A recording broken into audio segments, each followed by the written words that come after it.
Hello everyone, it's your favorite mountain man's favorite mountain man. My name is Beaver Thomas and this is my Rendezvous. Now I've had a couple comments in the past, whether it be on St. Andrew TV or Beaver's Rendezvous, suggesting that I cook a meal like a mountain man would with the same equipment. And if I can find it, I will show it right here. But that's exactly what I'm going to do today. And I'm actually going to take it a step further. The most recent upload shows, oh my goodness, that is a hummingbird.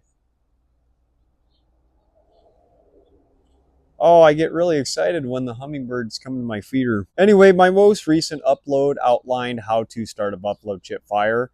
So that is the part that I'm going to take a step further. I am actually going to start a buffalo chip fire and then proceed to cook meal on it. I have a little piece of roast that the rest of it is actually cooking for the family's dinner tonight, but I took a little piece ultimately to use in the cast iron that will be setting over a buffalo chip fire. So if you follow me along, we are going to cook a meal like a mountain man would.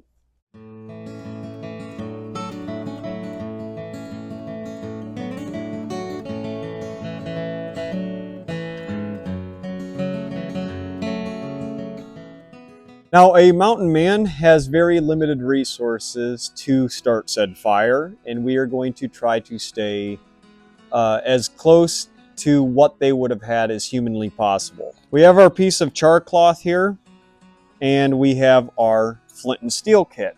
Now, this is probably what they were using back in those days to get a spark and hopefully getting some sort of material to catch and hold a fire.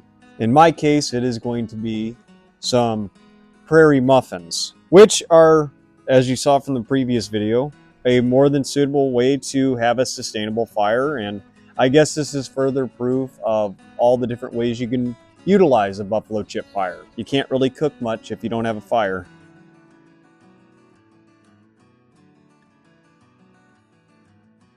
It's pretty noticeable that we don't have a lot of sunlight today. We got some overcast weather, so I'm hoping that this will give you an insight of the potential flame you could see off one of these fires. Don't hold your breath, but it is a possibility. You'll notice that this isn't going to be much of a dome shape because I'm going to try to flatten it out here to get a cast iron over top of it so I can have a makeshift grill as I do this. And quite frankly, I need to get rid of the rest of these bison chips because they're in my yard and they are annoying. Well, I let the animals out, so if you see a dog or a cat running around, they're mine. Don't worry about them. But we're going to take a second while this thing is becoming more and more of a, traditional fire. I do have some salted beef here that I'm going to cut into very narrow pieces to ensure that I can cook it with the very low billowing fire that I have. And this is not the fire's final form. We're going to get a whole lot bigger and badder here. Taylor, I'm giving out beef. You guys aren't over here. You're not getting any. As I'm cutting this, I understand that more authentically, it would probably be a cut of bison from a kill, but considering bison's rather expensive and I had beef, or I guess just normal cattle at my disposal in the form of a roast, I just took a piece of that. And plus, I don't want to spoil my appetite for dinner because I do love myself a good roast. Fire looks like it's going a little bit more now. Now, with the pieces that I have, I'm going to flip this over. And the nice part is I won't even have to clean the bottom of the cast iron because that flame will do a good enough job killing whatever bacteria is on this meat.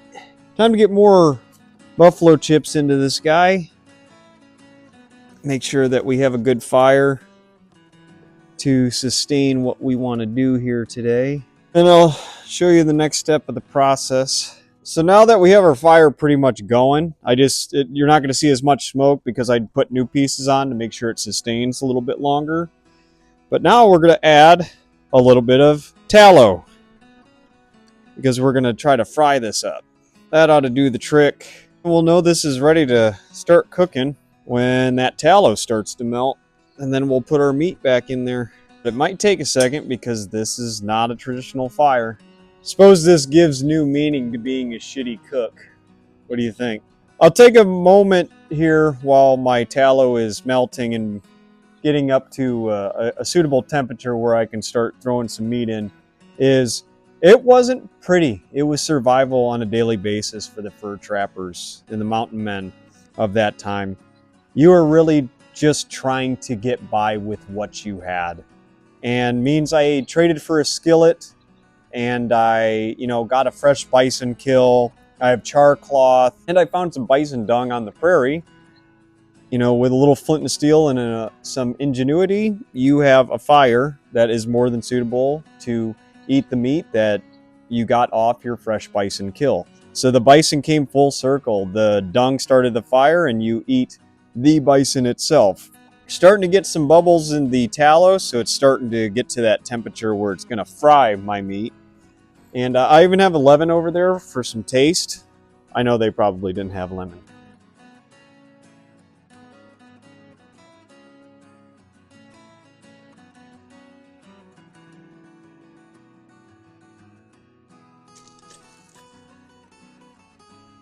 You can see a flame right there.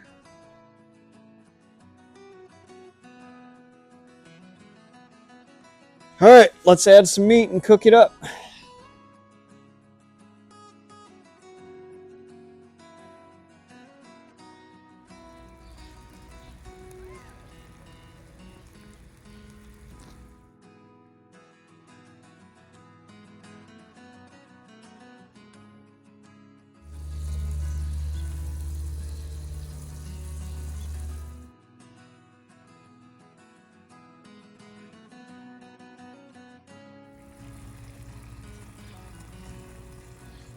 This is about 30 minutes of the cast iron being on the flame, and I actually got a good flame today. We got very fortunate with no sunlight, because then you could see the big flame that comes off of it. Pretty decent too.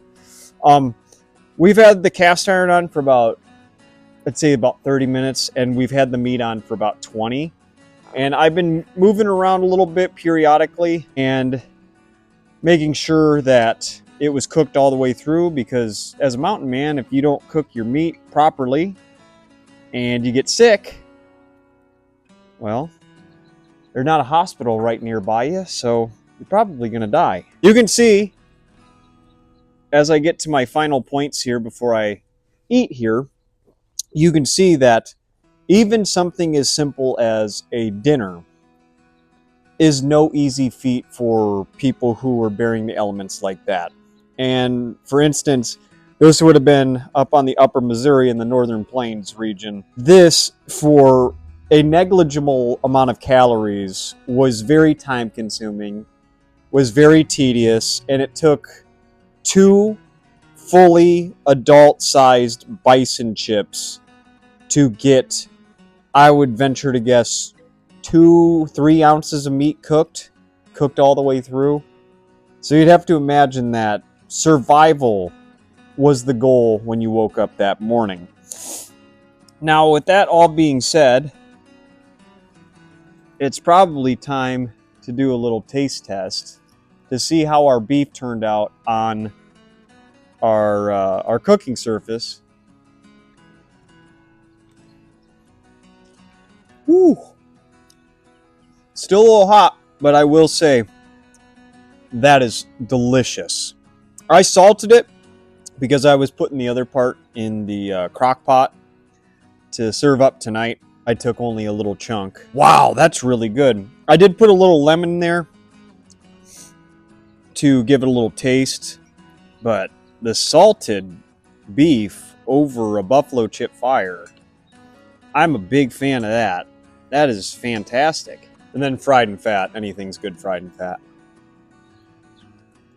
Now these next two are the thick ones, so it'll really tell you if I got it cooked all the way through, which I'm assuming it did, means it cooked for about 20 minutes. And they're not big pieces of meat. That is fantastic. And our flame is just about dead, so man, 45 minutes for about, I would venture to guess, even with the fat and everything, 200 calories.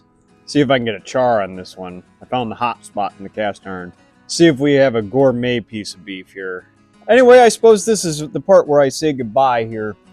I do appreciate everybody getting this far in the video. All I did to cook my mid-afternoon snack was char cloth, flint and steel, a bison patty, and some meat, and the skillet that obviously that they would carry around with to cook on. I hope this gave you a pretty good glimpse of how difficult just everyday living was for the mountain men, considering it's probably at the hour mark now, and I've eaten about 200 calories. Let me know if there's other things that you'd want me to try to recreate about the mountain man era, so to speak. Subscribe or don't, I'm not your dad. Keep your powder dry, and I will see you in the next one.